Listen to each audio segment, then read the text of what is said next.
Case 1. Charles Cullen. For 16 years, a male nurse moved from hospital to hospital across New Jersey and Pennsylvania, leaving unexplained deaths in his wake at nearly every facility where he worked.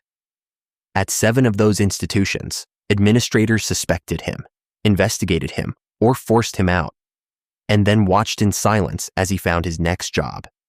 The man at the center of all this killed at least 29 patients, confessed to as many as 40, and may have murdered close to 400. His name was Charles Cullen, and the healthcare system that employed him made his crimes possible. Charles Edmund Cullen was born on February 22, 1960, in West Orange, New Jersey, the youngest of 8 children. His father, a bus driver, died when Charles was 7 months old. His mother was killed in a car accident in 1977 when he was 17. Cullen described his childhood as miserable and said he had been constantly bullied. At age 9, he attempted suicide by drinking chemicals from a chemistry set, the first of many attempts throughout his life. After graduating high school in 1978, he enlisted in the U.S. Navy and served aboard the submarine USS Woodrow Wilson as a petty officer 2nd class operating Poseidon missiles. During his service, he attempted suicide multiple times and was once found at the missile controls wearing a surgical gown and mask.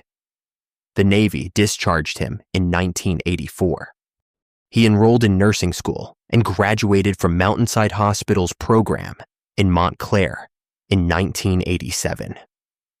Shortly before receiving his license, he married Adrienne Taub, a computer programmer. The marriage lasted 7 years.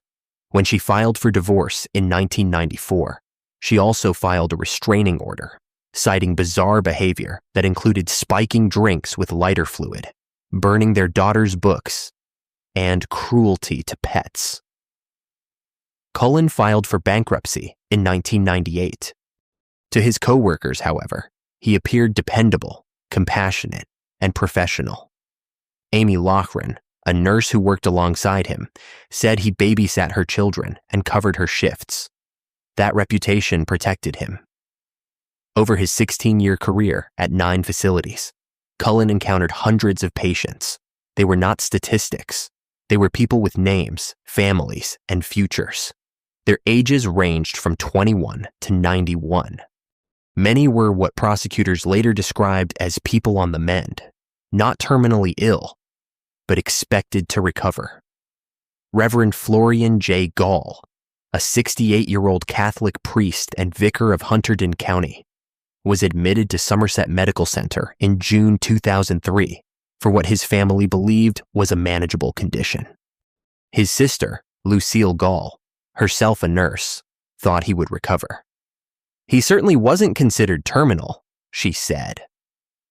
Judge John W. Yengo Sr., Cullen's first known victim in 1988, had been admitted to St. Barnabas Medical Center for treatment of a severe sunburn.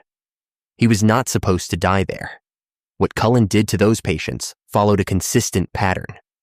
Between June 1988 and June 2003, he administered lethal overdoses of medications through their IV lines. His primary weapon was digoxin, a powerful cardiac drug. In small amounts, it slows the heart rate down, Cullen later explained to investigators. In larger amounts, it can cause what's called complete heart block, and then the heart is very irregular. And it can cause death. He also used insulin, epinephrine, and lidocaine. Cullen accessed automated medication dispensing cabinets, known as Pyxis machines, to obtain drugs that had not been prescribed to his patients. He entered the rooms of patients not assigned to him. He made medication requests that were immediately canceled and then re-requested within minutes, a pattern that should have triggered alarms. When asked why he killed, Cullen claimed he wanted to spare patients from suffering and the indignity of code blue emergencies. He said he could not bear to witness resuscitation attempts. Investigators saw it differently. Prosecutor Wayne Forrest stated that Cullen killed for his own needs and compulsions. Journalist Charles Graeber, who interviewed Cullen extensively, concluded that it was never about anyone but Charlie Cullen. The murders correlated with personal crises: his divorce, his bankruptcy, his deepening depression. Cullen told detectives he had lived most of his life in a fog, that he had blacked out memories of most victims, and that he could not recall how many he had killed or why he had chosen them. The pattern finally broke at Somerset Medical Center in 2003. In May, lab results showed that 2 patients had unusually high levels of digoxin in their systems. The hospital noticed that Cullen had been accessing the rooms and medical records of patients not assigned to him. Pyxis machines flagged his unusual medication requests. In July, Dr. Stephen Marcus, director of the New Jersey Poison Control Center, identified at least 4 suspicious overdoses and urged Somerset to contact police. The hospital launched an internal investigation, but did not notify law enforcement until October 3, 2003, a 3-month gap during which, according to some sources, 5 more patients died. Once police were involved, Somerset County detectives Dan Baldwin and Tim Braun moved quickly. They approached Amy Loughran, Cullen's best friend and co-worker, and asked for her help. She agreed to wear a wire and meet Cullen for dinner. On the evening of December 12, 2003, while investigators listened, Cullen confessed to killing 30 to 40 people. He was arrested at the restaurant in Somerville that night. The initial charges were 1 count of murder for the death of Reverend Florian Gall and 1 count of attempted murder for a 40-year-old woman who had survived his injection. Cullen never faced a jury. In April 2004, he pleaded guilty in New Jersey to killing 13 patients and attempting to kill 2 others at Somerset Medical Center. In November 2004, he pleaded guilty to additional murders in Pennsylvania. The plea agreement spared him from the death penalty in exchange for his cooperation in identifying victims. In total, he admitted to 29 counts of first-degree murder and 5 counts of attempted murder. A mental evaluation found him competent to stand trial, and his attorneys never pursued an insanity defense. During the Pennsylvania proceedings, Cullen repeatedly interrupted the judge, chanting, "Your Honor, you need to step down." He had to be physically restrained and gagged with cloth and duct tape. At sentencing, he kept his eyes closed during victim impact statements, refusing to look at the families of the people he had killed. On March 2, 2006, Superior Court Judge Paul W. Armstrong sentenced Cullen in New Jersey to 18 consecutive life sentences. His parole eligibility date was set for June 10, 2403. 8 days later, Lehigh County Judge William H. Platt imposed 6 additional consecutive life sentences in Pennsylvania. At the New Jersey sentencing, approximately 60 family members filled the courtroom. John Schneier, the son of one victim, told Cullen, "You've ruined the lives of your family, your children, and many people in this courtroom. You've bloodied and stained the medical profession." Melissa Strenko called him a coward. Thomas Strenko said, "This monster didn't even know us or our son, but had the audacity to end his life." Richard Stoker spoke about his mother and then asked Cullen, "You don't even have the guts to look this way, do you?" Judge Armstrong told Cullen, "You have betrayed the fundamental principles of the healing professions." Cullen did not respond. In 2006, he successfully donated a kidney to the relative of an ex-girlfriend, threatening to stop cooperating with investigators if the donation was blocked. The surgery was performed at a hospital with a secure prison wing. The Cullen case forced New Jersey to pass the 2005 Healthcare Professional Responsibility and Reporting Enhancement Act, the Cullen Law, which requires hospitals to report disciplinary actions and share employee concerns with future employers. Pennsylvania and 35 other states followed. But the law came too late for the patients whose hospitals had suspected Cullen and said nothing. In 2013, Cullen gave his only public interview to CBS's 60 Minutes, but even then offered no satisfactory explanation for why he killed. Researchers believe the true number of victims may approach 400. Most will never be confirmed because the hospitals that employed him destroyed their records.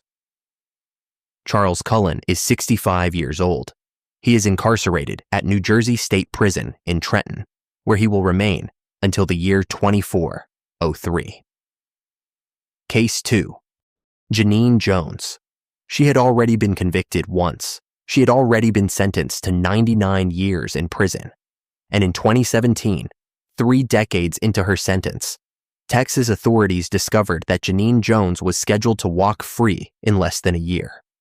An obscure 1977 state law granting early release for prison overcrowding meant that one of America's most prolific suspected serial killers, a woman believed responsible for as many as 60 infant deaths, would be released on March 1st, 2018.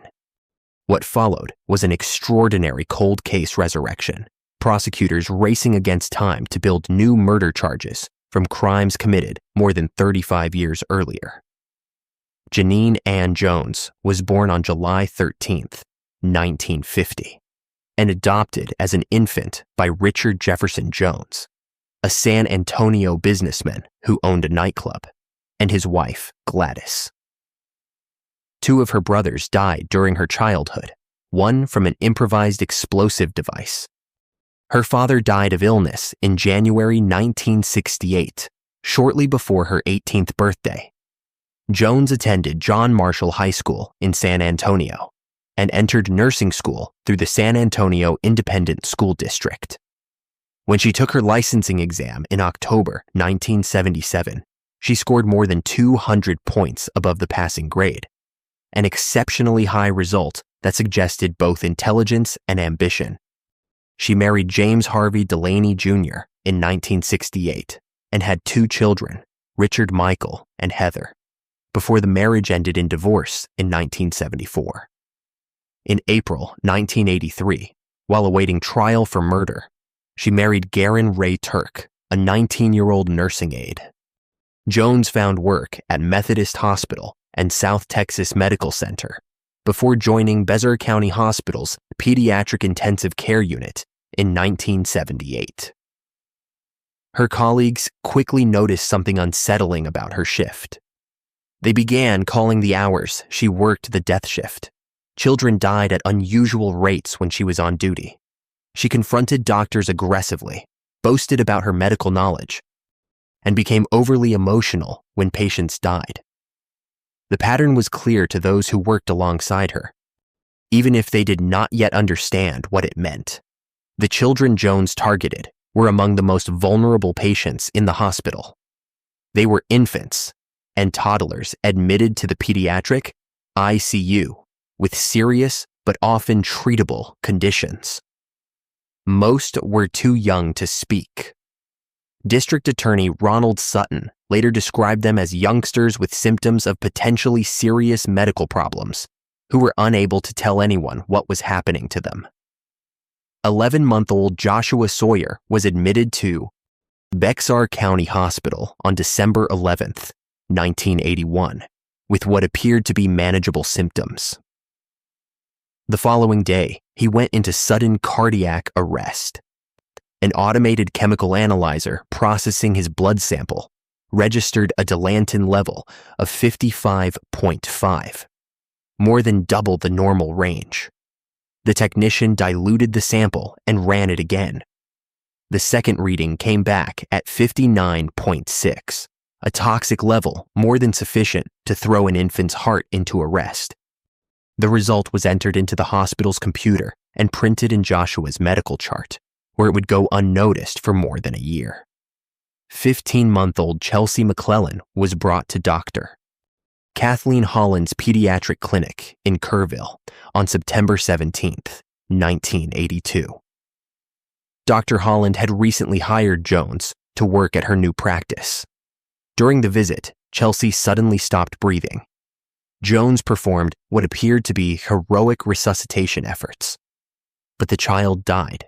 2-year-old Rosemary Vega suffered a sudden cardiac arrest on September 16, 1981, at Bexar County Hospital. Her mother later testified that Jones had injected the girl with an unknown substance shortly before she collapsed. What Jones did to those children followed a deliberate pattern. She injected them with succinylcholine, a powerful muscle relaxant that paralyzes the respiratory system. She administered heparin, a blood thinner, in doses high enough to cause fatal hemorrhaging. She gave them Dilantin, an anticonvulsant, at toxic levels that induced cardiac arrest. An expert from the Centers for Disease Control later determined that during a 15-month epidemic period on Jones's shift at Bexar County Hospital, children were 25 times more likely to suffer cardiac arrest and 10 times more likely to die than during other shifts. The statistical anomaly was staggering. Prosecutors and forensic psychologists concluded that Jones created medical emergencies so she could position herself as the hero during resuscitation attempts. The behavior was consistent with Munchausen syndrome, by proxy, and narcissistic personality disorder. She wanted the attention, the drama, and the appearance of being indispensable during moments of crisis. What she left behind was a trail of grieving families and unexplained infant deaths that the hospital administration chose not to report. By late 1981, Bexar County Hospital suspected Jones, but conducted only an internal investigation. In 1982, a medical committee identified her as the main target of their concerns, but declined to fire her for fear of a lawsuit. Instead, the hospital replaced all vocational nurses with registered nurses, effectively forcing Jones out without directly terminating her. The hospital gave her a good recommendation when she left. Dr. Kathleen Holland hired Jones to work at her new pediatric clinic in Kerrville, unaware of what had happened in San Antonio. In September 1982, Dr. Holland noticed that the lid of a succinylcholine bottle had been punctured. She also found an unexplained pharmacy order for the drug. After Chelsea McClellan's death, Holland asked Jones not to return to the clinic. Jones took a polygraph test and failed. On January 12, 1983, Bexar County Medical Examiner Dr. Vincent DeMaio formally notified the district attorney's office about the suspicious deaths. The following day, the pediatric ICU committee at Bexar County Hospital recommended judicious silence on the issue, even after learning of Chelsea's death. The institution prioritized its reputation over accountability. Jones was arrested on May 24, 1983, at her home in San Angelo, Texas, and charged with the murder of Chelsea McClellan. Her bond was set at $225,000. Investigators exhumed Chelsea's body from a Kerrville cemetery and found evidence of succinylcholine in her system. The trial was moved to Williamson County in Georgetown after Jones's defense team requested a change of venue.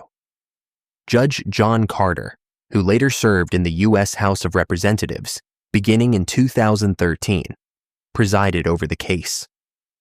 Dr. Kathleen Holland testified against Jones. She was never implicated in the crimes.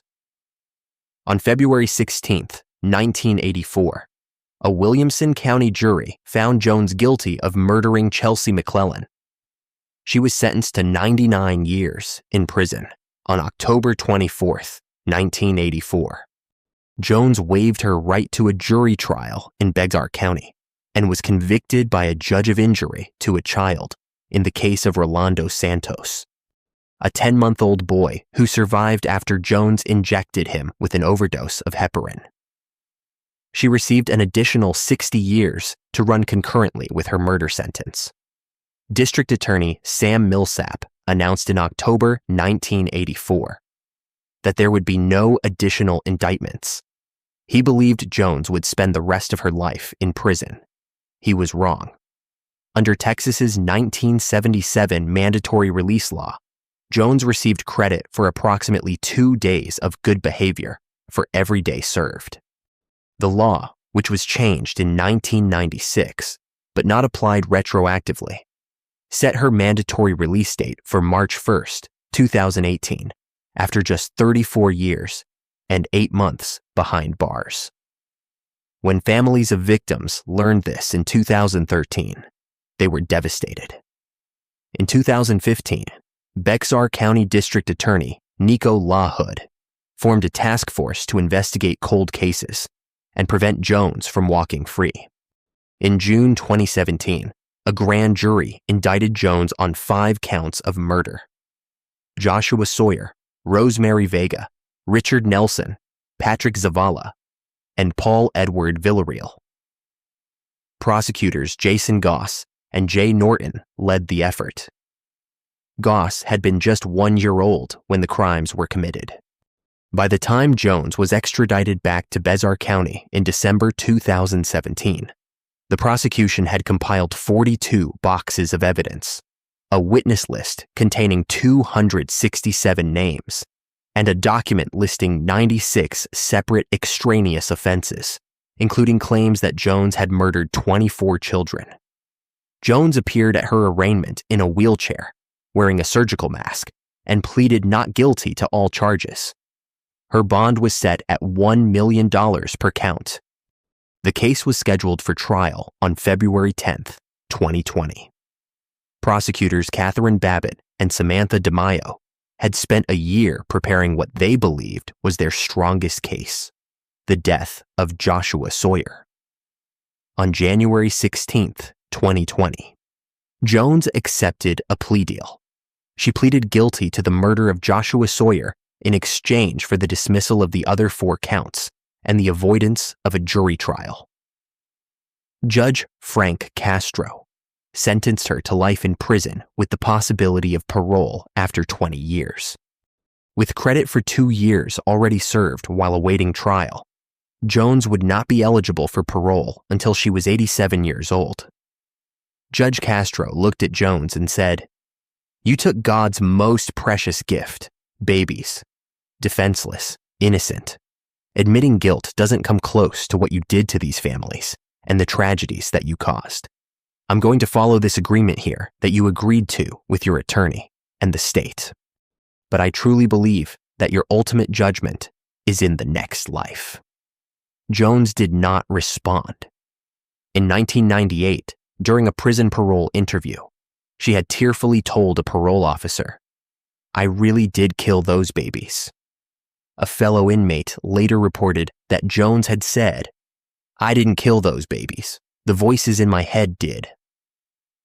At her 2020 sentencing, she offered no explanation. After Chelsea McClellan's death in 1982, her parents, Petty and Reed McClellan, placed a newspaper advertisement thanking Jones and Dr. Holland for their sensitivity while treating Chelsea during her final moments. They did not yet know that Jones was the one who had killed their daughter. Decades later, the McClellans campaigned publicly against Jones's release, appearing on CNN and working with victim advocate Andy Kahan to keep her behind bars. Stephen King reportedly based Annie Wilkes, the antagonist of his novel Misery, on Genene Jones. A 1991 made-for-TV movie, Deadly Medicine, dramatized the case. Peter Elkin's book, The Death Shift, chronicled the crimes and the hospital's failure to act. Genene Jones is 75 years old. She is incarcerated at the Dr. Lane Murray Unit in Gatesville, Texas, where she will remain unless she lives to see her late 80s. The families of the children she is suspected of killing, as many as 60 in total, will never have all the answers they seek. Most of those cases will never be proven, but the ones that mattered most were finally accounted for, 36 years after the fact. Case 3, Donald Harvey. He worked in hospitals for 17 years, moving between facilities in Kentucky and Ohio. and during that time, he killed at least 37 people, though he claimed the number was closer to 87. What made Donald Harvey different from other healthcare serial killers was not the body count, though it was staggering. It was the sheer variety of methods he used. Harvey did not rely on a single weapon or a consistent pattern. He smothered patients with pillows, poisoned them with arsenic and cyanide, injected them with insulin, turned off their ventilators, fed them hepatitis-tainted fluids, and in one case inserted a coat hanger through a catheter to puncture a patient's bladder. He was creative, methodical, and utterly indifferent to the suffering he caused. His co-workers joked about the deaths on his shifts, calling him the kiss of death. Harvey laughed along with them. Donald Harvey was born on April 15, 1952, in Hamilton, Ohio, and raised in Boonville, Kentucky, a small Appalachian town where his parents struggled as tobacco farmers. He was the oldest of 3 children. Between the ages of 5 and 18, Harvey was sexually molested by an uncle and a neighbor, abuse that would later be cited by psychologists as a contributing factor to his violent behavior. He dropped out of school in the 9th grade and earned a correspondence GED in 1968. In 1971, he was arrested for burglary. Rather than face prosecution, he enlisted in the U.S. Air Force. The military discharged him after 9 months following 2 suicide attempts. It was during this period that Harvey came to terms with his homosexuality. He returned to civilian life and found work as a hospital orderly and nurse's aide, positions that required no formal nursing education, but gave him access to vulnerable patients and controlled substances. Harvey also worked briefly as an autopsy assistant. In the early 1980s, he lived with his male partner, Carl Hoveler. The relationship was volatile. Harvey poisoned Hoveler with arsenic out of jealousy. Though Hoveler survived, Harvey was forced to resign from his position at the Cincinnati VA Medical Hospital after being caught stealing body parts for use in occult rituals. Despite this, he had no difficulty finding new employment at other healthcare facilities.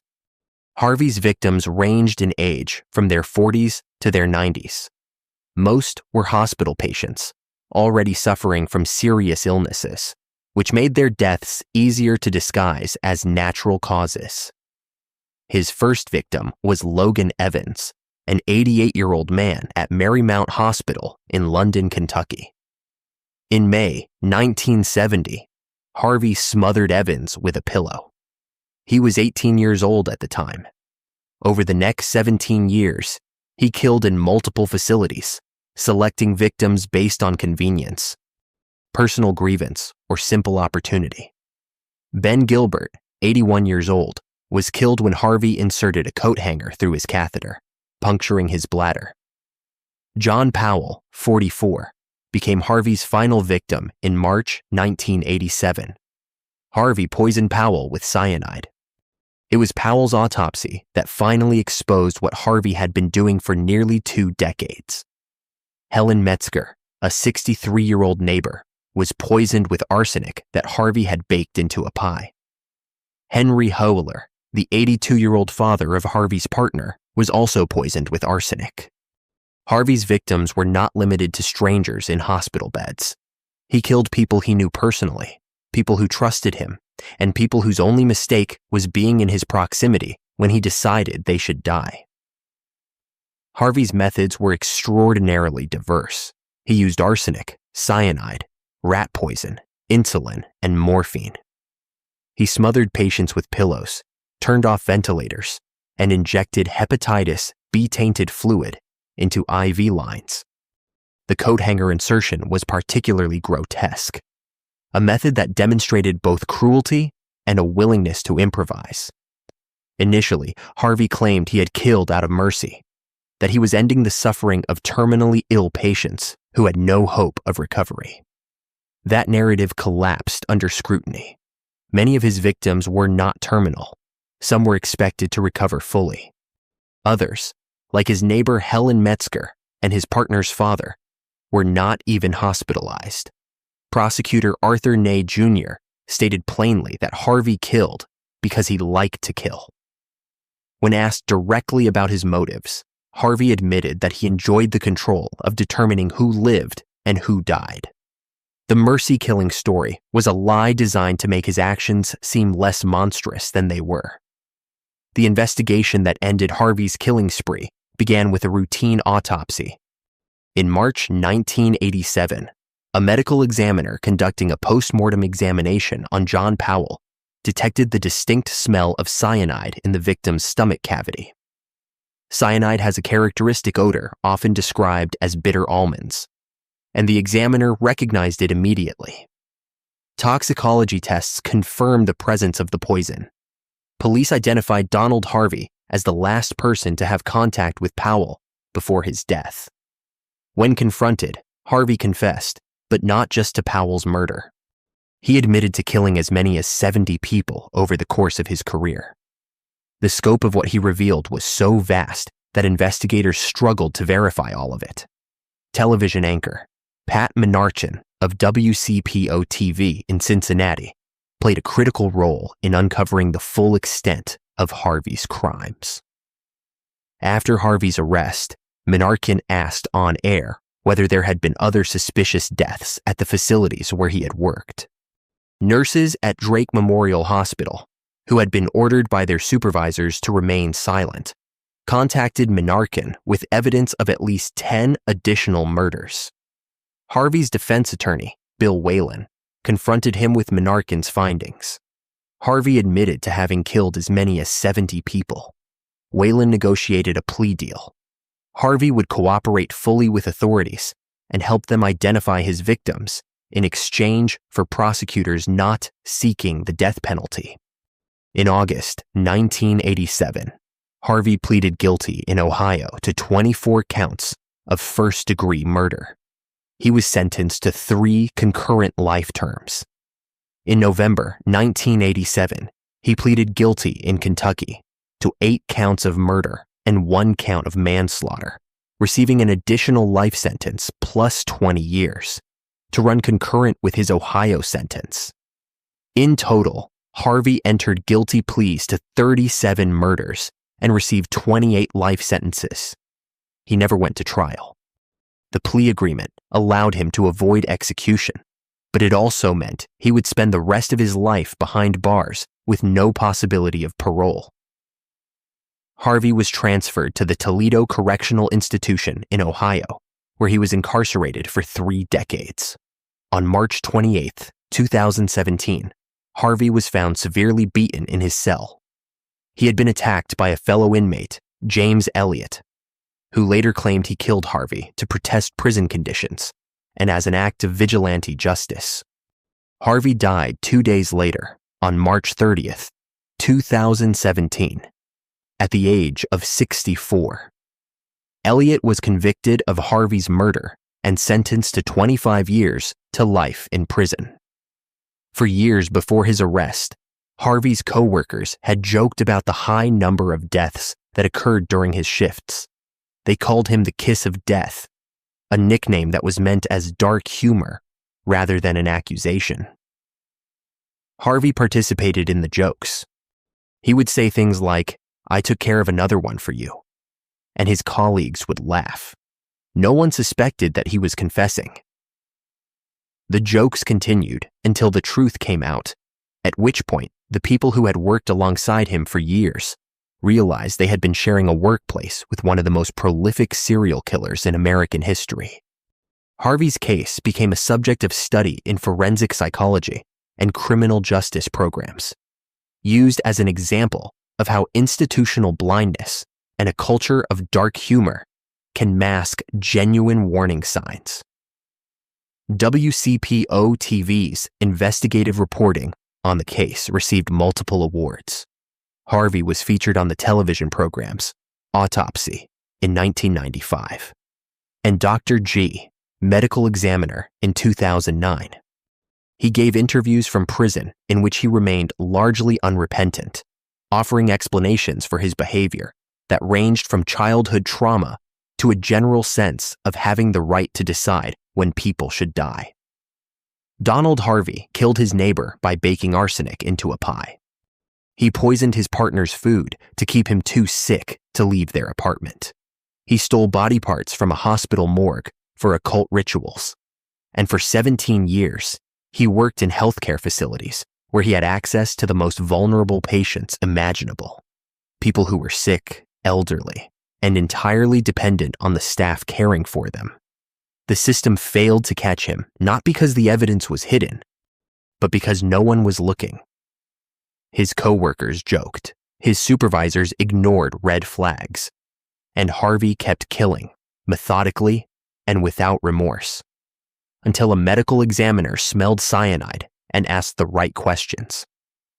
He spent the final 30 years of his life in prison, where he was ultimately killed by another inmate who decided that Harvey had lived long enough. The irony was not lost on those who had followed the case. Donald Harvey had spent decades deciding when other people should die. In the end, someone made that decision for him. Case 4. Kristen Gilbert. She was a critical care nurse at the Northampton Veterans Affairs Medical Center in Massachusetts, a facility that served men who had served their country. Between 1989 and 1996, Kristen Gilbert worked in the hospital's intensive care unit, and during that time, the death rate spiked in a way that defied statistical explanation. Patients went into cardiac arrest at rates far higher than normal. The hospital's supply of epinephrine, a drug used to treat heart attacks but also capable of inducing them, began disappearing, and the pattern became impossible to ignore. The emergencies occurred almost exclusively when Gilbert was on duty. A later statistical analysis determined that the probability of this being coincidence was 1 in 100 million. Gilbert was on shift for roughly half of the 350 deaths that occurred at the hospital during her tenure. The numbers told a story that the hospital was slow to recognize and even slower to act upon. Kristen Heather Gilbert was born Kristen Heather Strickland on November 13, 1967 in Fall River, Massachusetts. She was the elder of 2 daughters born to Richard Strickland, an electronics executive, and Claudia Strickland, a homemaker and part-time teacher. As a teenager, Gilbert developed a pattern of lying and manipulating people through faked suicide attempts and violent threats. The behavior was disturbing enough that those close to her recognized it as pathological, though it did not prevent her from pursuing a career in healthcare. She attended Groton-Dunstable Regional High School in Groton, Massachusetts, and enrolled at Bridgewater State College in 1986. She left after faking a suicide attempt and transferred first to Mount Wachusett Community College and then to Greenfield Community College, where she graduated in 1988 with a nursing diploma. That same year, she married Glenn Gilbert. The couple had 2 sons together. The marriage lasted 10 years and ended in divorce in 1998. Before becoming a registered nurse, Gilbert worked as a home health aide. During that time, she deliberately scalded a mentally handicapped child with hot bathwater, an act of cruelty that foreshadowed the violence she would later inflict on patients under her care. Gilbert's confirmed murder victims were all patients at the Northampton Villiers Medical Center. Stanley Jagodowski, Henry Houdin, Kenneth Cutting, and Edward Squera were the 4 men whose deaths prosecutors were able to prove, beyond a reasonable doubt, were caused by Gilbert's actions. All 4 were veterans. All 4 died from cardiac arrest, induced by lethal injections of epinephrine administered by Gilbert through their IV lines. The drug caused their hearts to go into uncontrollable arrhythmia, leading to death within minutes. Gilbert would then respond to the medical emergency she had created, often successfully resuscitating the patient temporarily before they died from subsequent complications. Prosecutors argued that Gilbert induced these crises to gain the attention of her boyfriend, James Perot, a VA police officer. Hospital policy required police presence at all medical emergencies, which meant that every cardiac arrest Gilbert created brought Perot to the unit where she worked. Psychiatrist William Boutelle testified that Gilbert may have also been motivated by a desire to demonstrate her skills as a nurse, to show that she was capable of handling critical situations and saving lives, even if she was the one who had put those lives in danger in the first place. Gilbert's pattern was consistent and deliberate. She accessed the hospital's supply of epinephrine, drew it into syringes, and injected it into the IV bags of patients who were stable or recovering. The drug sent them into immediate cardiac distress. Alarms would sound. Medical staff would rush to the bedside. Gilbert would be there, ready to assist, often taking the lead in resuscitation efforts. To those who did not know what she was doing, she appeared heroic. To the 3 nurses who finally reported their suspicions to hospital administrators in 1996, she appeared to be the common factor in an alarming number of sudden, unexplained cardiac events. The hospital launched an investigation. When administrators reviewed the epinephrine supply, they discovered that the drug was disappearing at a rate that could not be explained by legitimate medical use. The deaths and near deaths clustered around Gilbert's shifts. The statistical improbability of the pattern was overwhelming. In September 1996, as the investigation closed in on her, Gilbert called in a bomb threat to the VA medical center in an attempt to derail the proceedings. She was convicted of that crime in April 1998, even before the murder charges were brought. Gilbert was arrested and charged with murder in federal court. Because the crimes had occurred on federal property, a VA hospital, she was subject to federal prosecution and the federal death penalty, even though Massachusetts had no state-level capital punishment. The trial began in 2000. James Perot, Gilbert's former boyfriend, testified against her. He told the court that while Gilbert was hospitalized in a psychiatric ward during the investigation, she had called him and confessed to at least one of the murders. The statistical evidence was devastating. Expert witnesses explained that the probability of Gilbert being on duty for so many cardiac arrests by chance was 1 in 100 million. The defense argued that the deaths were coincidental, that Gilbert was being scapegoated for systemic problems at the hospital, and that the statistical evidence was misleading. The jury was not persuaded. On March 14, 2001, Gilbert was convicted on 3 counts of first-degree murder, 1 count of second-degree murder, and 2 counts of attempted murder. The death penalty phase of the trial began immediately. Prosecutors argued that Gilbert's crimes warranted execution. On March 26, 2001, the jury recommended life imprisonment instead of death. The following day, March 27, 2001, the judge sentenced Gilbert to 4 consecutive life terms without the possibility of parole, plus an additional 20 years. Gilbert appealed her conviction. In July 2003, she dropped the federal appeal after a Supreme Court ruling suggested that if her conviction were overturned, prosecutors would be allowed to seek the death penalty again upon retrial. She chose not to risk that outcome. She remains incarcerated at the Federal Medical Center, Carswell, in Fort Worth, Texas, where she will spend the rest of her life. She is 58 years old. There is no possibility of parole. The families of her victims have had to process not only the deaths of their loved ones, but also the betrayal of trust that Gilbert's actions represented. These were men who had served their country, who had been admitted to a VA hospital, believing they would be cared for by professionals who valued their service. Instead, they were targeted by a nurse who saw them as instruments in her personal drama. Gilbert's co-workers at the VA hospital had nicknamed her the Angel of Death, long before anyone realized the deaths were intentional. The nickname was intended as a morbid joke, a reference to the fact that patients seemed to die more often during her shifts. No one imagined it was literal. When the investigation revealed what she had been doing, the people who had worked alongside her for years were forced to reckon with the fact that they had been joking about something real.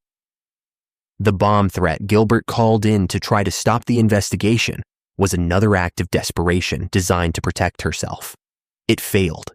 The evidence was too strong, the pattern too clear, and the statistical improbability too overwhelming. Kristen Gilbert created medical emergencies to feel important, to get attention, and to demonstrate her competence. In doing so, she killed at least 4 men and attempted to kill 2 others. She was caught because 3 nurses refused to stay silent, and because the numbers told a story that could not be explained away. She will die in prison, and the men she killed will remain dead. Case 5. Kimberly Clark Sands. The evidence that convicted Kimberly Clark Sands came from 2 sources that prosecutors would not normally rely on in a capital murder trial.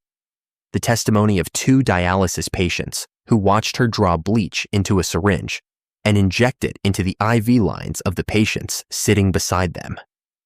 Eyewitness testimony in murder cases is often unreliable, shaped by stress and memory distortion. But in this case, the witnesses were not recounting something they had seen in passing or reconstructed from fragmented recollection. They were dialysis patients strapped into chairs for hours at a time, with nothing to do but watch what was happening around them. And what they saw was Kimberly Sands, a licensed vocational nurse at the DeVita Dialysis Clinic in Lufkin, Texas, drawing bleach from a cleaning bucket and injecting it into the bloodstreams of 5 patients in April 2008. 5 of those patients died. 5 others survived but were injured. Sands became the first person in the United States ever convicted of murder by bleach injection. Kimberly Clark Sands was born Kimberly Fowler on November 3, 1973, in Fall River, Massachusetts. She moved to Texas and attended Central Independent School District in Pollock, where she was a cheerleader in junior high. She left high school after becoming pregnant and later earned an equivalency diploma. She attended Angelina College in Lufkin and obtained a vocational nursing license. Sands was married and had 2 children. By the time she was hired by DeVita, she had already been fired from at least 4 healthcare jobs. At Woodland Heights Hospital, she was caught with stolen Demerol in her handbag and was also found to have cheated on a urine drug test.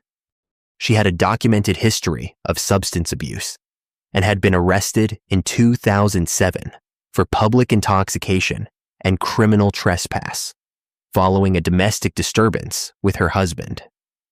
Despite this record, DeVita hired her to work at their Lufkin Dialysis Clinic, a facility that treated patients with kidney failure who required regular blood filtration to stay alive. The 5 patients who died at the DeVita Clinic in April 2008 were Clara Strange, Thelma Metcalf, Garland Kelly, Cora Bryant, and Opal Few. All were dialysis patients whose conditions, while serious, were stable and managed through regular treatment. They were not expected to die. But during the first week of April 2008, emergency medical services were called to the clinic 19 times, a staggering increase compared to the 2 calls the clinic had received in the previous 15 months. Patients were suffering sudden cardiac arrests, severe drops in blood pressure, and symptoms consistent with massive internal trauma. 2 patients, Linda Hall and Lurleen Hamilton, were receiving dialysis treatment when they witnessed Sands draw bleach from a cleaning pail using a syringe and inject it into the dialysis lines of other patients. The bleach entered the patient's bloodstreams and caused their red blood cells to explode in a process called hemolysis.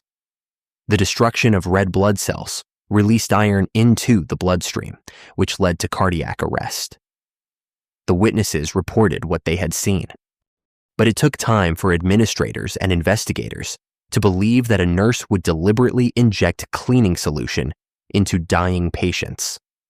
DeVita sent clinical coordinator Amy Clinton to the Lufkin facility to investigate the spike in emergency calls.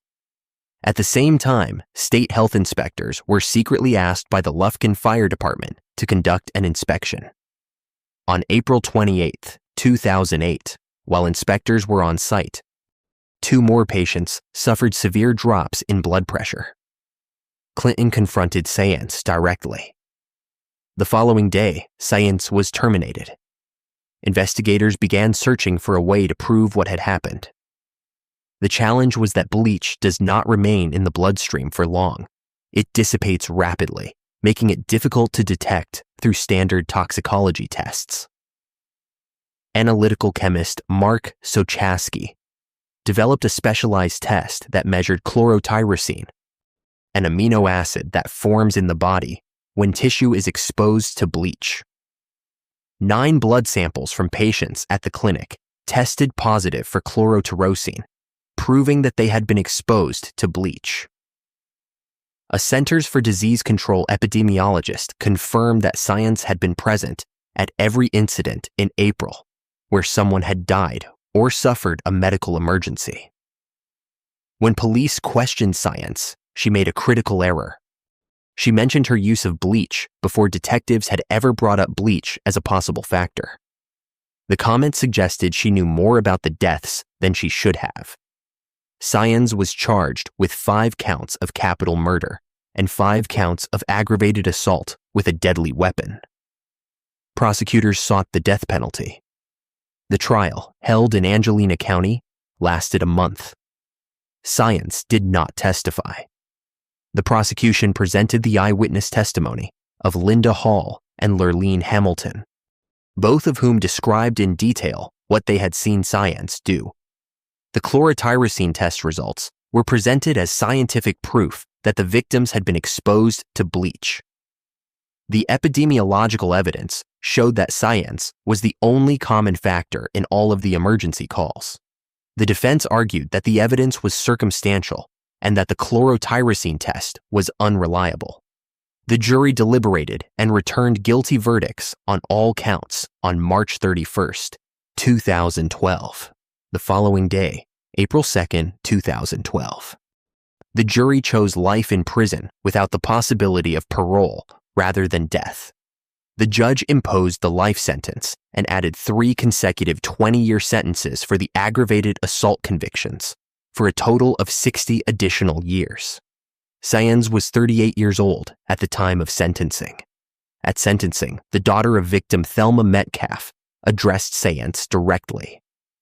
She said, "You are nothing more than a psychopathic serial killer. I hope you burn in hell." The families of the victims had waited 4 years for the trial to begin and for accountability to be delivered. Some had lost parents. Others had lost spouses. All of them had been forced to relive the trauma of April 2008 through the trial process. Listening to expert testimony about how their loved ones had died and what it felt like for red blood cells to explode inside a human body. Sayence showed no emotion during the victim impact statements. She offered no apology and no explanation for why she had done what she did. Investigators theorized that she may have been trying to create emergencies to demonstrate her competence, similar to other healthcare serial killers. Others suggested she may have simply enjoyed the power of deciding who would live and who would die. No clear motive was ever established. What was clear was that she had deliberately injected bleach into the dialysis lines of vulnerable patients who had no way to defend themselves. Kimberly Sayence is 52 years old. She is incarcerated at the Patrick O'Daniel Unit in Gatesville, Texas, where she is serving a sentence of life without parole, plus 60 years. Her appeals were denied by the 12th Court of Appeals of Texas. She will never be released.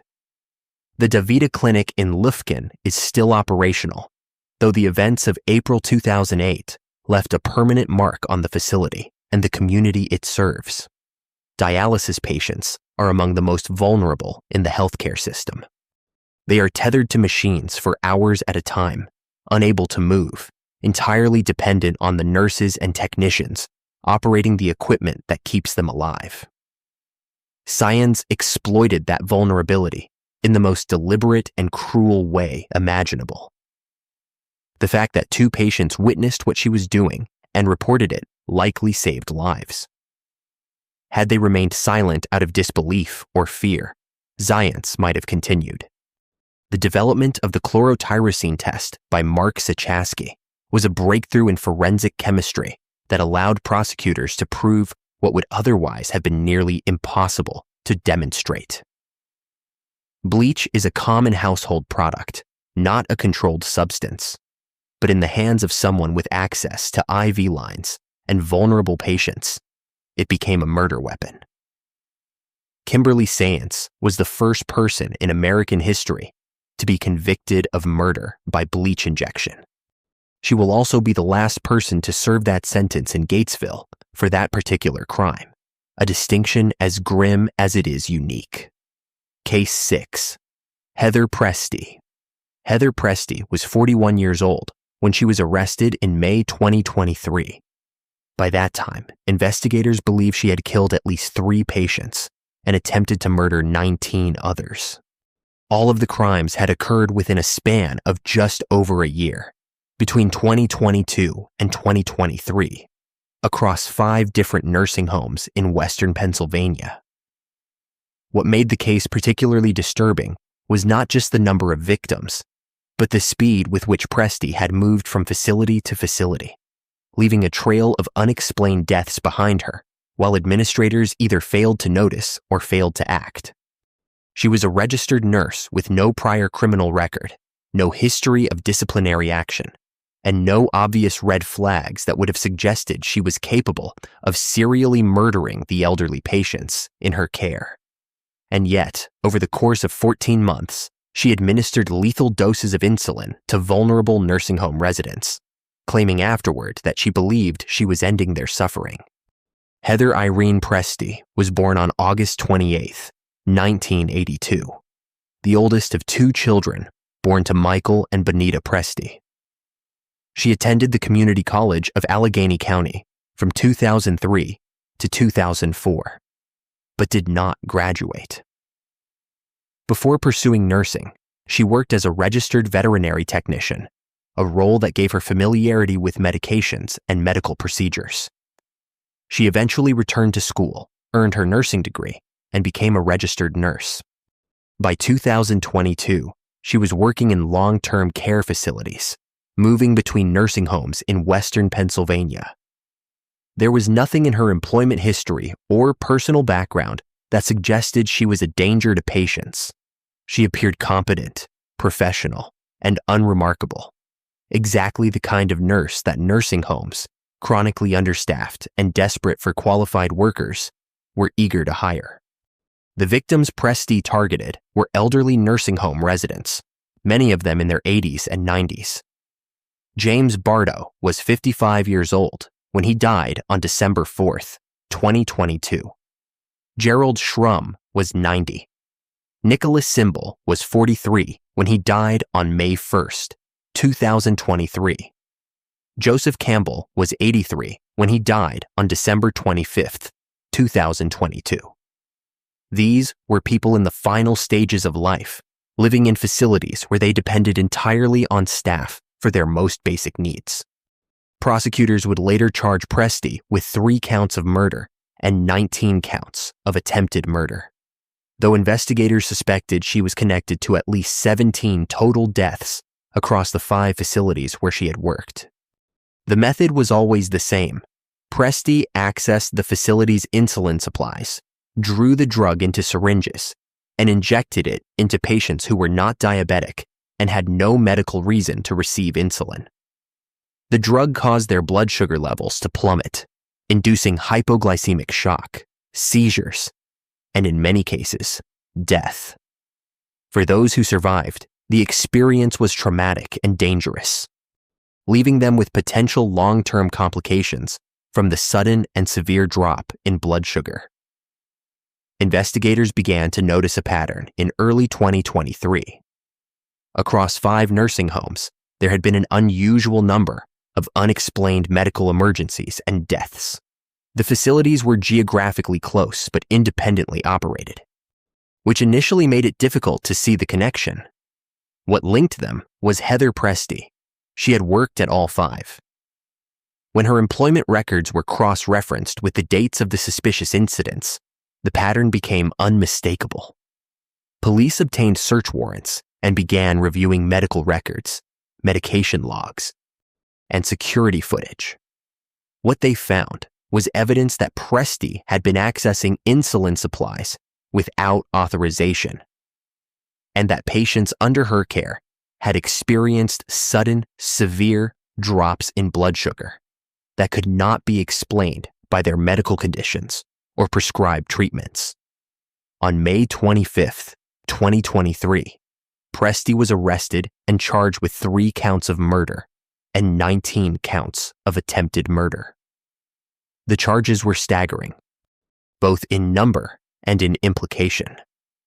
This was not a nurse who had made a tragic error or who had acted impulsively in a single moment of crisis.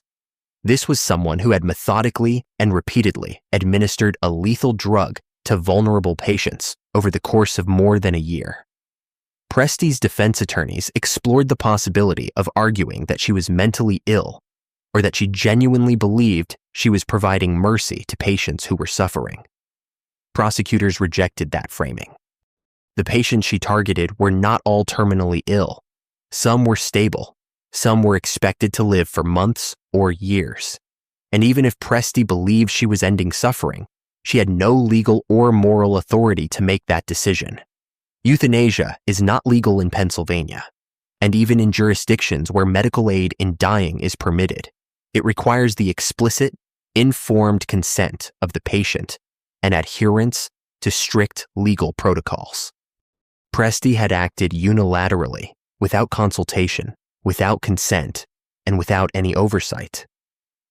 In the face of overwhelming evidence, Presti accepted a plea deal.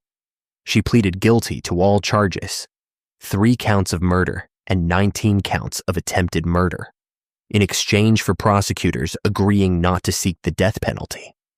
On May 2, 2024, she appeared before a judge and was sentenced to 3 consecutive life sentences without the possibility of parole, plus an additional 380 to 760 years in prison. The sentence was structured to ensure that even if one of the convictions were overturned on appeal, she would still remain incarcerated for life. At sentencing, the families of Presti's victims filled the courtroom. Some spoke about the people they had lost, parents, grandparents, spouses who had been placed in nursing homes with the expectation that they would be safe and cared for. Others spoke about the trauma of learning that their loved ones had been murdered by the person who was supposed to be protecting them. Presti offered no explanation for her actions. She did not apologize. She did not express remorse. When asked by investigators why she had done it, she claimed she believed she was ending the suffering of patients. But she provided no specific details about which patients were suffering or why she had chosen the victims she did. The statement felt hollow, more like an attempt to rationalize the irrational than a genuine expression of motive. Heather Presti is 43 years old. She is incarcerated at SCY Muncie in Pennsylvania, where she will remain for the rest of her life. There is no possibility of parole. The 5 nursing homes where she worked have faced scrutiny over how she was able to operate undetected for so long. Families of the victims have filed lawsuits alleging that the facilities failed to adequately supervise staff, monitor medication usage, and investigate suspicious deaths. The case has prompted calls for stronger oversight of long-term care facilities and better systems for tracking healthcare workers who move between employers. Presti is one of the most recently convicted healthcare serial killers in the United States, and her case serves as a reminder that the problem has not gone away. Nursing homes remain understaffed, underfunded, and vulnerable to the kind of exploitation that Presti represented. The elderly patients she killed trusted the system to protect them. The system failed. Case 7. Orville Lynn Majors, Vermilion County Hospital in Clinton, Indiana, was a small 56-bed facility serving a rural community where everyone knew everyone. It was the kind of place where nurses and doctors treated multiple generations of the same families, where trust was assumed, and where the idea that a staff member might be deliberately killing patients was unthinkable. But between 1993 and 1995, something changed at the hospital. The death rate, which had averaged 26 patients per year, suddenly spiked to over 100 annually. Nearly 1 in 3 admitted patients died. When Orville Lynn Majors was on duty, there was a death every 23 hours. When he was off duty, there was a death every 23 days. The statistical anomaly was so extreme that it could not be explained by coincidence, by changes in patient demographics, or by any factor other than the presence of Majors himself. Investigators would later estimate that he killed between 100 and 130 patients during his 2 years at the hospital. He was convicted of 6 murders. The rest remain unproven, but the numbers tell a story that is impossible to ignore. Orville Lynn Majors was born on April 24, 1961, in Linton, Indiana. As a teenager, he cared for his elderly grandmother, an experience that led him into nursing. He graduated from Nashville Memorial School of Practical Nursing in 1989 and became a licensed practical nurse. He briefly worked in Tennessee before returning to Indiana and joining the staff at Vermilion County Hospital in Clinton in 1993. His colleagues and supervisors considered him one of the most popular nurses at the hospital. He was particularly good with elderly patients, who responded warmly to his bedside manner. His performance evaluations were glowing. There was nothing in his record or his behavior that suggested he was dangerous. And yet, within months of his arrival, the death rate at the hospital began to climb in a way that no one could explain. The victims Majors was convicted of killing were all elderly patients at Vermilion County Hospital. Their names were not widely publicized, but investigators believed he murdered them using injections of potassium chloride and epinephrine, drugs that, when administered in lethal doses, cause cardiac arrest. Potassium chloride stops the heart almost immediately. Epinephrine, in excessive amounts, sends the heart into uncontrollable arrhythmia. Both drugs are commonly used in hospitals for legitimate medical purposes, which made them easy for Majors to access and difficult to detect after the fact.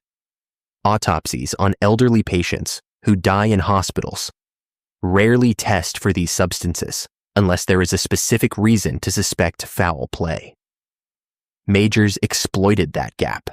He selected patients he found annoying, demanding, or burdensome. Witnesses testified that he hated elderly people and had been heard saying that they should be gassed. The statement was so extreme that some who heard it dismissed it as a tasteless joke. It was not a joke. The investigation into Majors began in 1995, when nursing supervisor Dawn Stierek noticed the pattern. She checked time cards and discovered that Majors had been on duty for 130 of the 147 deaths that had occurred at the hospital since he started working there. The correlation was undeniable. Stierek alerted hospital officials, who contacted the Indiana State Police. The investigation took 2 years. 15 bodies were exhumed from local cemeteries and subjected to forensic examination. The autopsies revealed no signs of heart attack or pulmonary clotting, findings that ruled out natural causes and pointed toward poisoning. Investigators searched Majors' home and found vials of potassium chloride and epinephrine that were traceable to Vermilion County Hospital. A former roommate told police he had seen the vials in Majors' possession. Electrophysiologist Dr. Eric N. Pristowski reviewed the medical records and electrocardiograms of the deceased patients and identified unusual widening patterns consistent with potassium overdose. Majors was arrested in December 1997 and charged with 7 counts of murder. The trial began in 1999 and lasted several months. A total of 79 witnesses testified. The prosecution presented the statistical evidence, the exhumation findings, the vials found in Majors' home, and the expert testimony regarding the EKG patterns. The defense argued that the deaths were coincidental, that Majors was being scapegoated for systemic problems at the hospital, and that the evidence was circumstantial. On October 17, 1999, the jury convicted Majors of 6 murders. They deadlocked on the 7th count.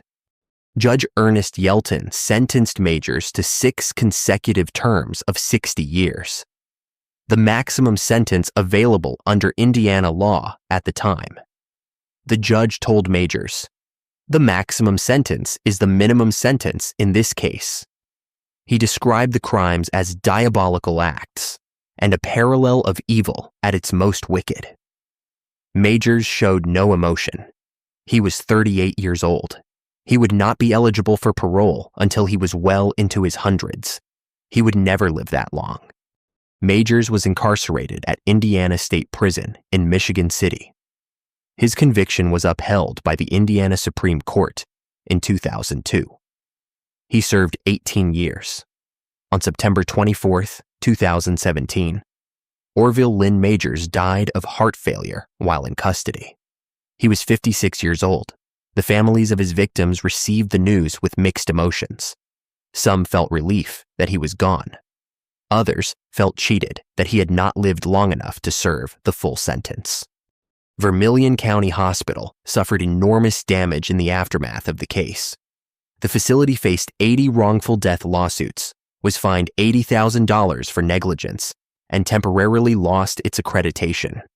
It was eventually renamed West Central Community Hospital and taken over by Union Hospital in an effort to distance itself from the scandal. Many families in the community stopped using the facility entirely, choosing to travel to larger hospitals in neighboring counties rather than risk being treated at a place where so many people had died under suspicious circumstances. While under investigation, but before his arrest, Majors ran a pet store in his hometown and toured local and national talk shows proclaiming his innocence. He presented himself as a victim of a witch hunt, a scapegoat for a hospital that had failed its patients through incompetence rather than malice. The public relations offensive backfired.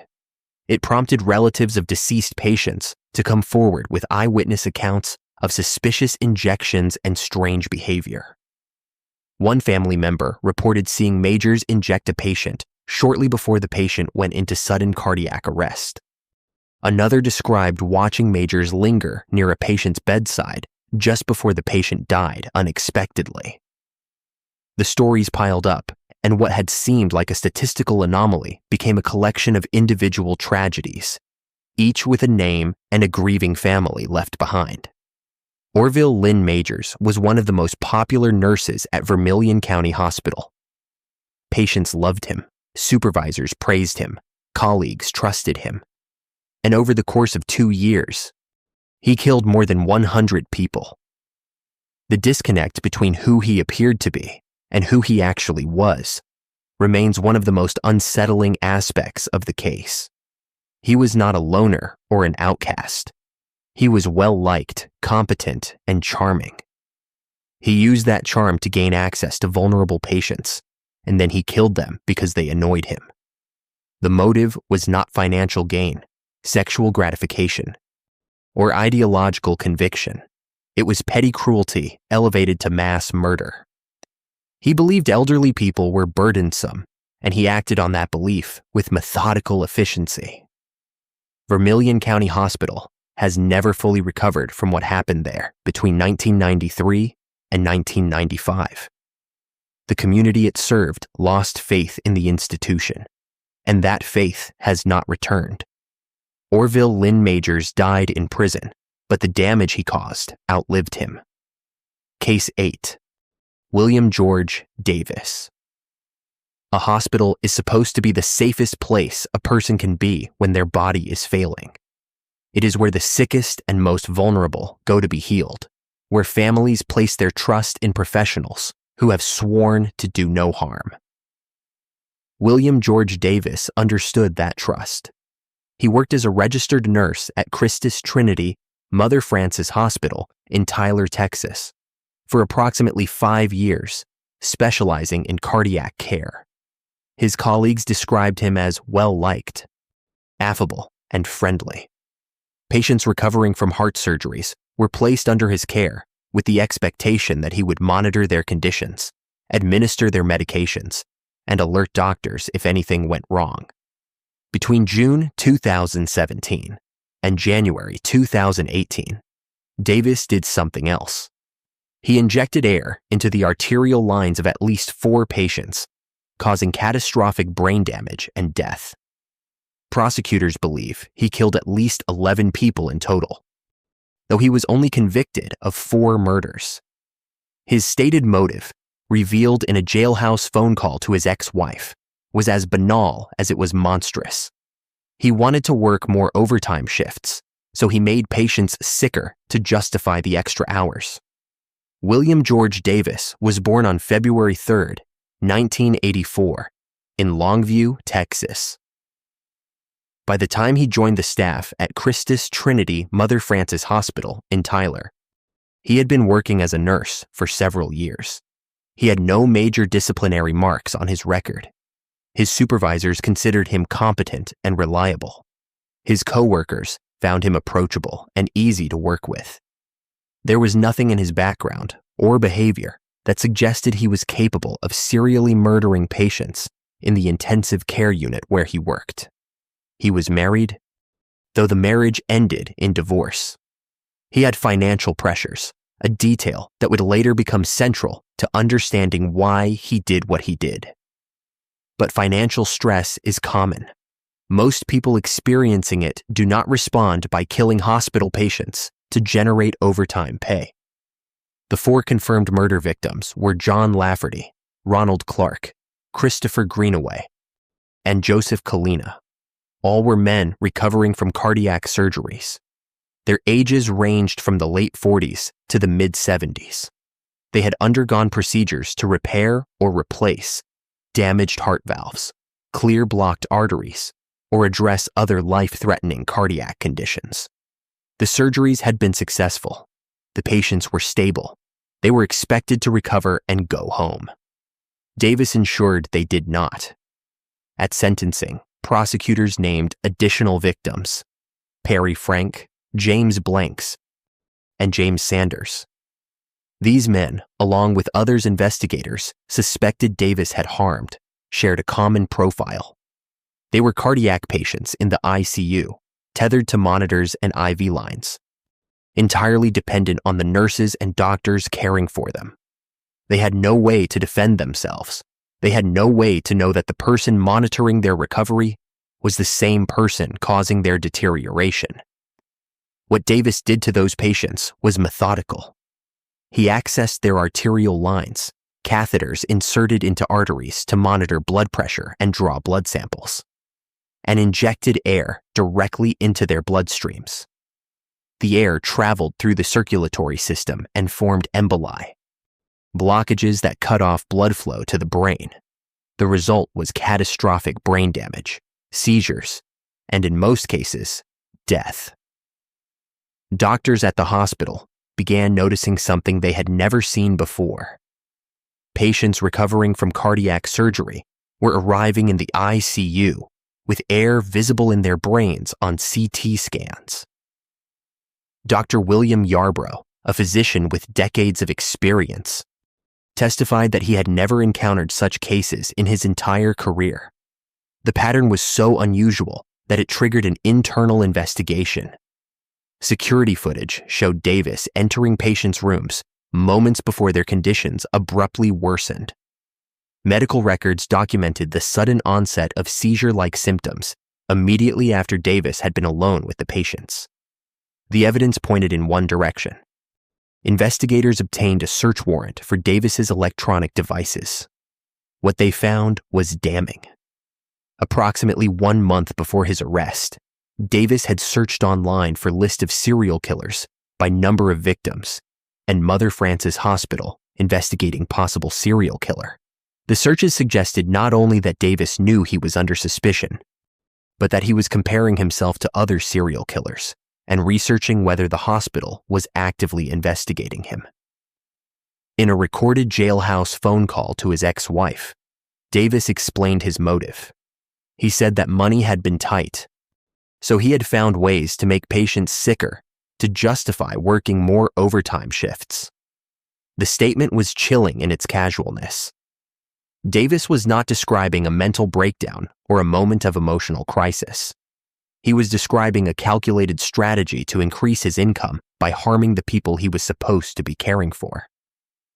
Prosecutors would later argue that Davis also enjoyed the killings, that he derived satisfaction from the act of taking lives. A fellow nurse who worked alongside Davis told People magazine, "He didn't need the overtime. We were very understaffed. There was overtime available for anyone who wanted. So it doesn't make any sense. My take on Will is that he was just a sick guy who wanted to kill." Davis was arrested in April 2018, approximately 1 month after being fired from the hospital. He was charged with capital murder and held on $8.75 million bail. The trial took place in Smith County, Texas. Davis pleaded not guilty. The prosecution presented security footage, medical records, expert testimony from doctors who had treated the victims, and the recorded phone call in which Davis admitted to harming patients. The defense argued that the evidence was circumstantial and that the deaths could have been caused by complications from surgery or other medical factors. On October 19, 2021, the jury convicted Davis of capital murder.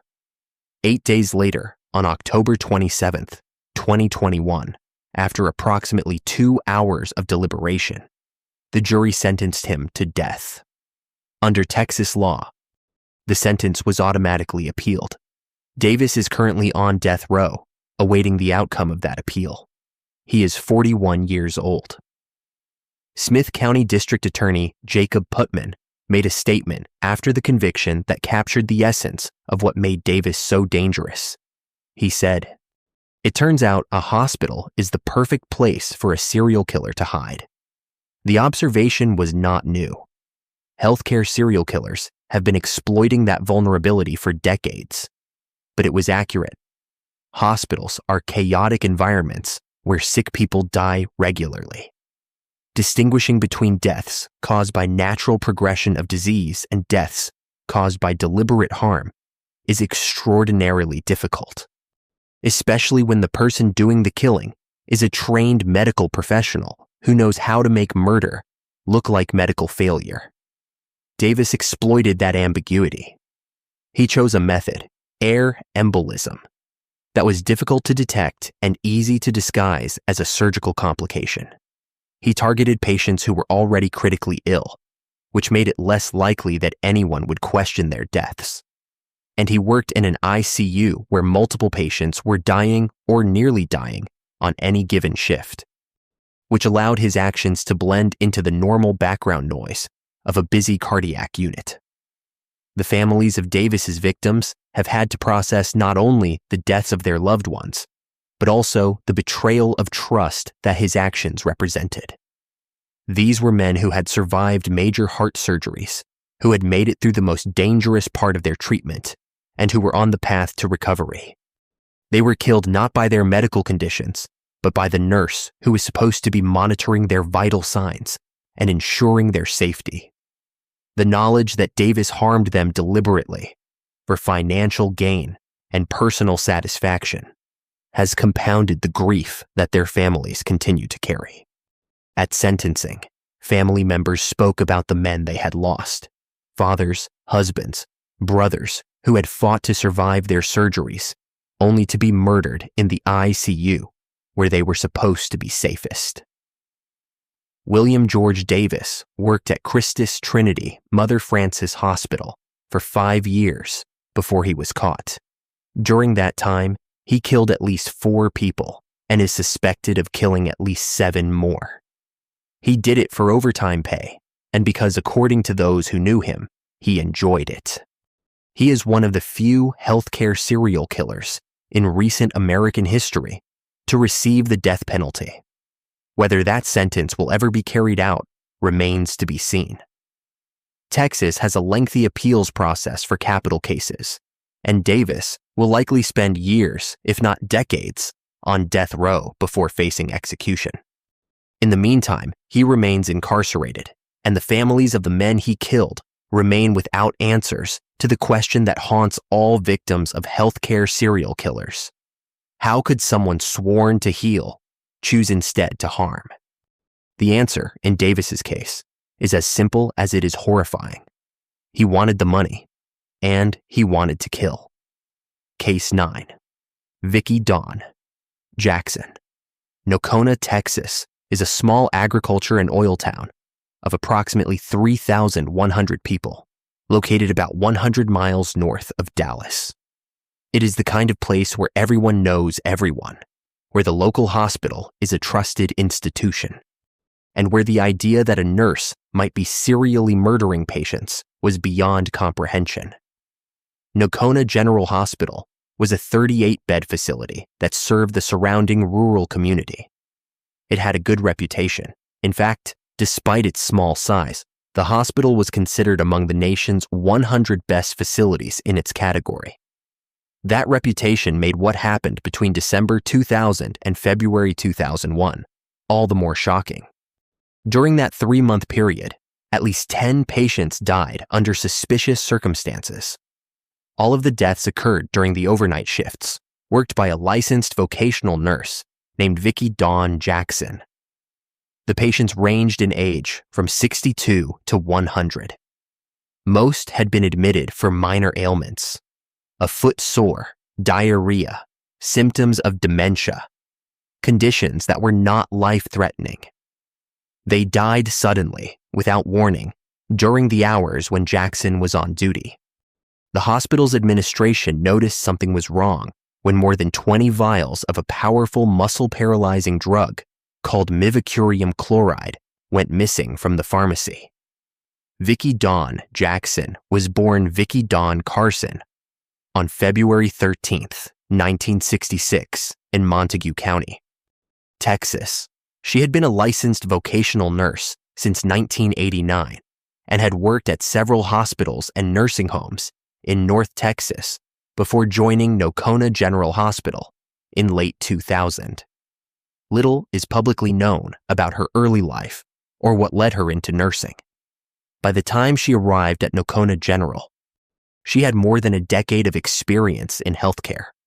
There were no obvious red flags in her employment history. She appeared competent and professional. The hospital had no reason to suspect that hiring her would lead to one of the most disturbing cases of healthcare serial killing in Texas history.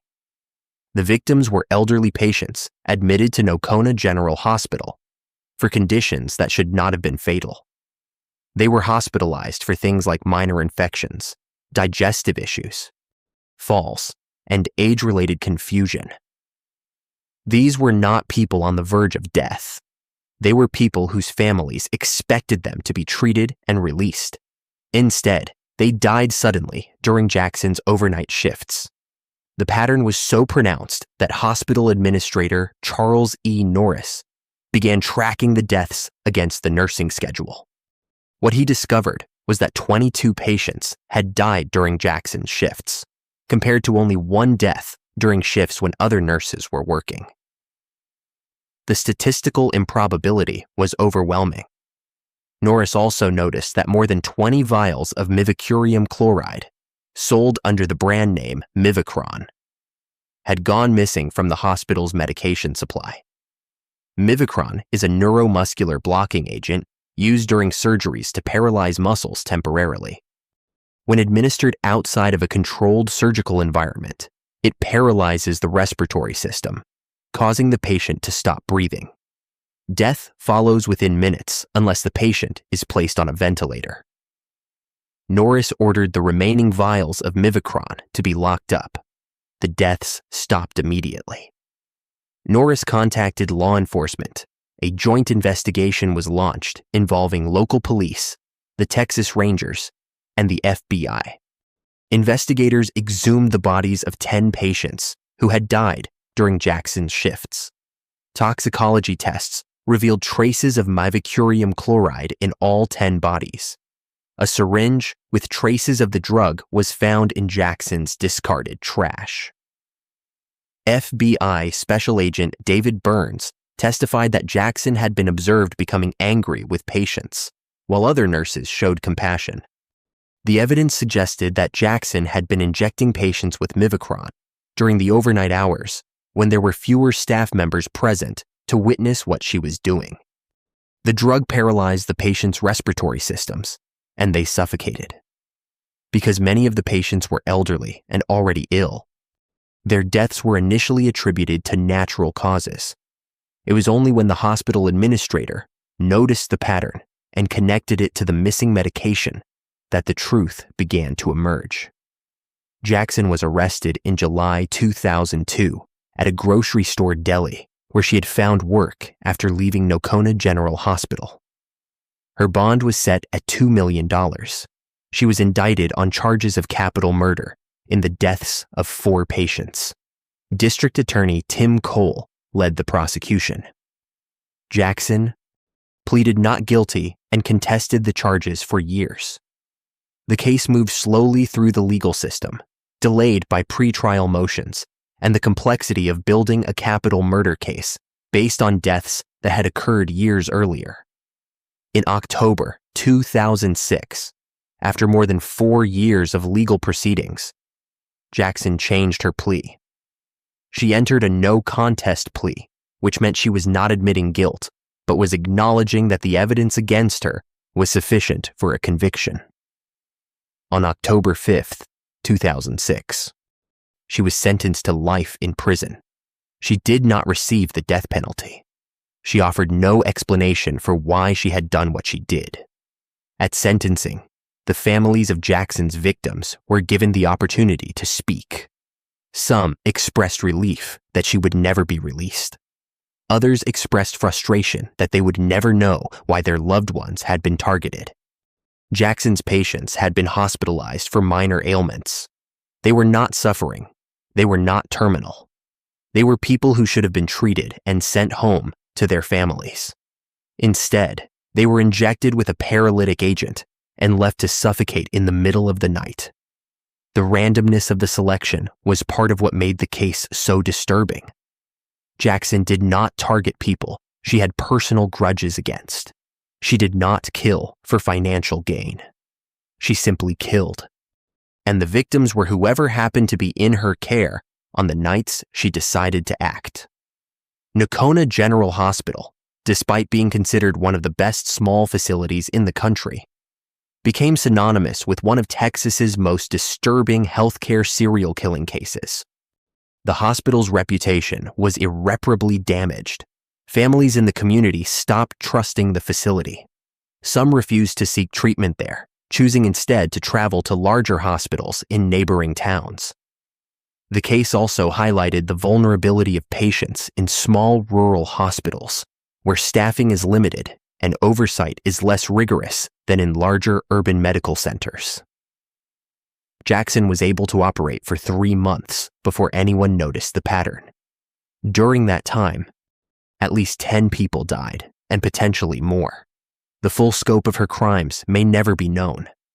Only the deaths that were investigated and confirmed through exhumation and toxicology testing resulted in charges. There may have been others. Vicki Dawn Jackson is 59 years old. She is incarcerated in the Texas Department of Criminal Justice, serving a life sentence. Her parole eligibility has not been publicly disclosed. Though life sentences in Texas typically require decades of incarceration before parole consideration becomes possible. The families of her victims have had to live with the knowledge that their loved ones were murdered in a place where they were supposed to be safe. The town of Nocona has had to reckon with the fact that one of the worst healthcare serial killers in Texas history operated in their community, in their hospital, under their noses. Charles E. Norris, the hospital administrator who noticed the pattern and reported it to authorities, likely saved lives by acting when he did. Had he dismissed the deaths as coincidental or attributed them to the advanced age of the patients, Jackson might have continued killing. Instead, he asked the right questions, tracked the data, and contacted law enforcement. His actions brought the killing spree to an end. Vicki Dawn. Jackson will spend the rest of her life in prison, and the victims she killed will remain dead. There is no resolution that can undo what she did.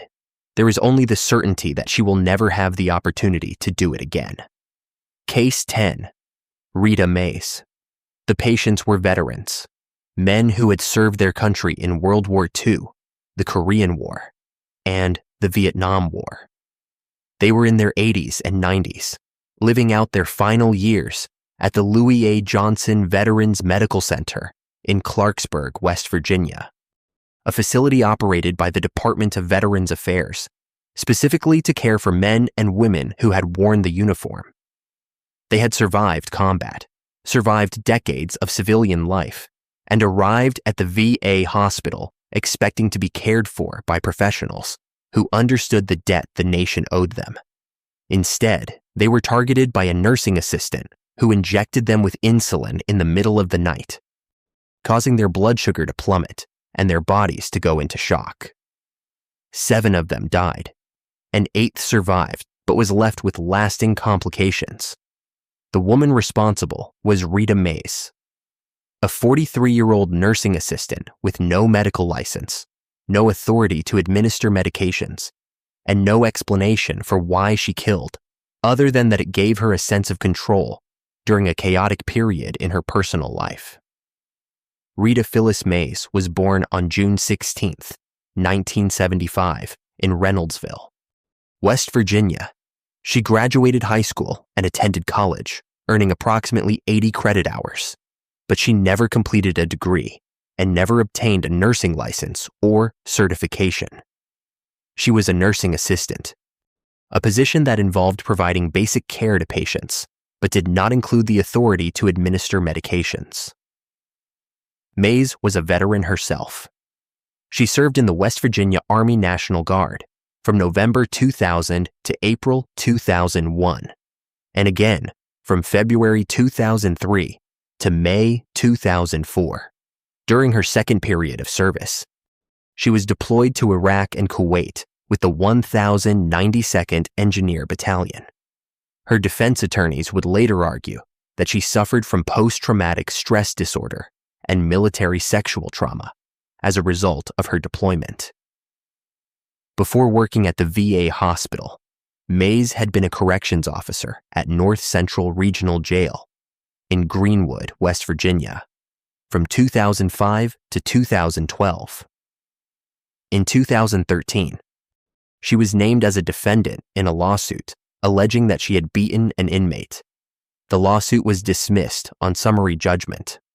Mays was a longtime member of Monroe Chapel United Methodist Church in Lost Creek, West Virginia.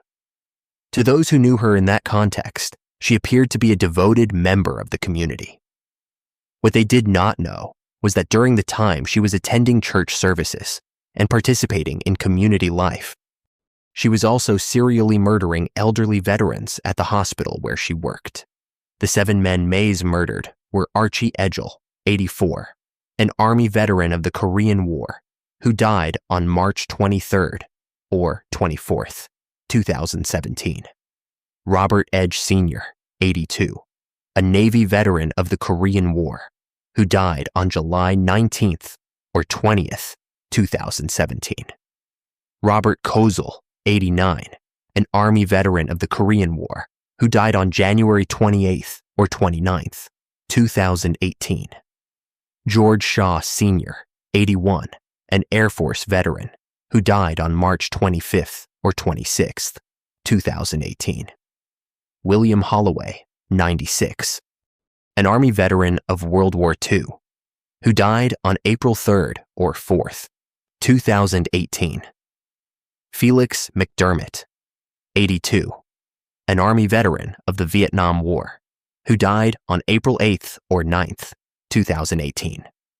Raymond Golden, 88, a veteran of both the Army and Air Force who served in Korea and Vietnam, who died on June 3rd or 4th, 2018. An 8th victim, Russell R. Posey Sr., 92, a Navy veteran of World War II, was injected with insulin but died 2 weeks later at a nursing home. Mays was convicted of assault with intent to commit murder in Posey's case. All of the deaths occurred on Ward 3A of the Louis A. Johnson Veterans Medical Center during overnight shifts when Mays was on duty. The men were not diabetic. They were not prescribed insulin. They had no medical reason to receive the drug. Mays accessed the hospital's insulin supply, drew it into syringes, and injected it into the patients while they slept. The insulin caused their blood sugar levels to drop to dangerous levels, inducing hypoglycemic shock, seizures, and in 7 cases, death. During the time Mays was committing the murders, she was researching female serial killers online. She watched the Netflix series, Nurses Who Kill, which included an episode about a nurse who murdered patients using insulin. Investigators later recovered her internet search history and found that she had been actively seeking out information about women who had done exactly what she was doing. In recorded phone calls to her husband, who was incarcerated at the time on child pornography charges, Mays complained about patients and expressed frustration with her job. In one call, she said she wanted to freaking strangle a patient. In another, she complained about performing CPR on a patient who had no quality of life and said that if staff had simply marked him as "do not resuscitate," he would have went to sleep when his sugar dropped down to 30. The statement was a near confession. She was describing the exact mechanism by which she was killing people, inducing hypoglycemia by injecting insulin, and framing it as a mercy.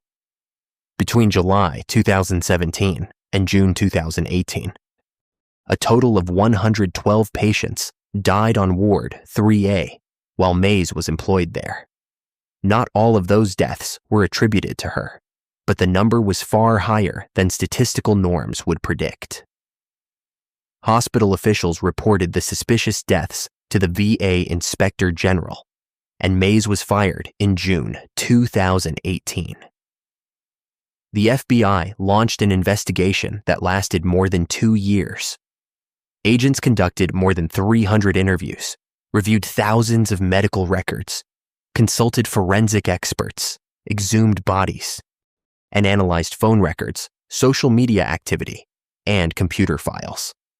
They also reviewed thousands of staff and visitor access records to determine who had been present on Ward 3A during the times the victims had been injected. The evidence pointed consistently to Mays. She had been on duty during every incident. She had accessed areas of the ward where she had no legitimate reason to be. And she had the means, opportunity, and pattern of behavior that matched the crimes. When FBI agents questioned her, Mays denied involvement 3 times, including during a 5-hour interview. The denials did not hold up against the evidence. Mays was arrested in July 2020 and charged with 7 counts of second-degree murder and 1 count of assault with intent to commit murder. She pleaded guilty to all charges on July 14, 2020, in U.S. District Court for the Northern District of West Virginia. On May 11, 2021, U.S. District Judge Thomas Klee sentenced her to 7 consecutive life sentences, plus 20 years. The consecutive structure of the sentence ensured that even if 1 conviction were overturned, Mays would still remain incarcerated for life. There is no possibility of parole. Judge Klee addressed Mays directly before imposing the sentence. He said, "Several times your counsels made the point that you shouldn't be considered a monster. Respectfully, I disagree with that. You are the worst kind. You're the monster that no one sees coming. The statement captured the essence of what made Mays so dangerous. She was not obviously violent. She was not unstable in a way that drew attention.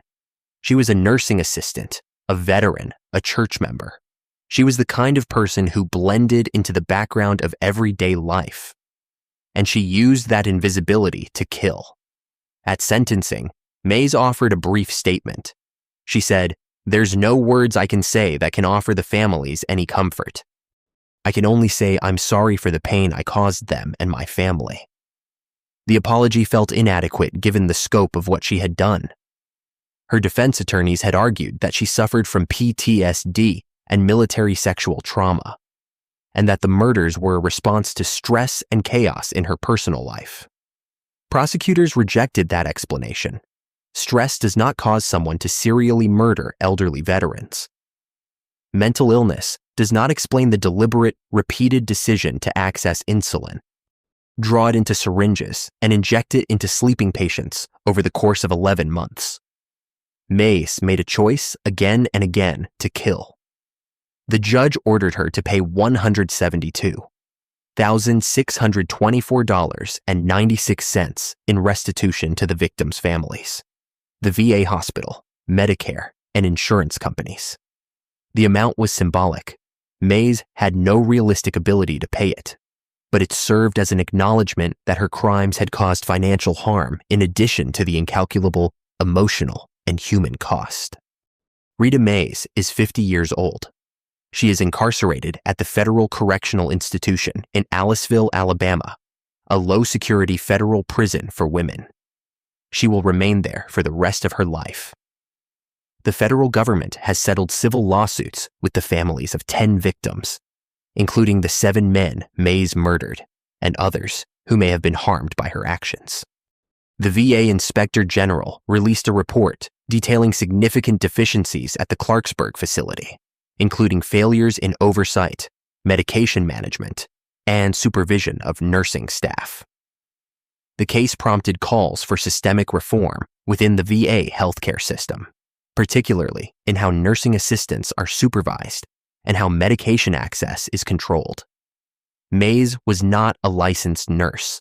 She was a nursing assistant with no legal authority to administer any medications. Yet she accessed insulin repeatedly over the course of 11 months and used it to kill 7 men and injure an 8th. The fact that she was able to do so for nearly a year before being caught reflects failures at every level of the institution that employed her. The men Mays killed had survived wars. They had built lives, raised families, and contributed to their communities. They had earned the right to spend their final years in dignity and safety. They deserved better than to be murdered in a VA hospital by someone who was supposed to be caring for them. Their families deserve better than to spend years waiting for answers while the FBI conducted its investigation. And the veterans who continue to rely on VA healthcare deserve the assurance that what happened at the Louis A. Johnson Veterans Medical Center in Clarksburg will never happen again. Rita Mays is in prison. The men she killed are gone. The system that allowed her to operate undetected for 11 months remains, and the question of whether it has truly been reformed remains unanswered.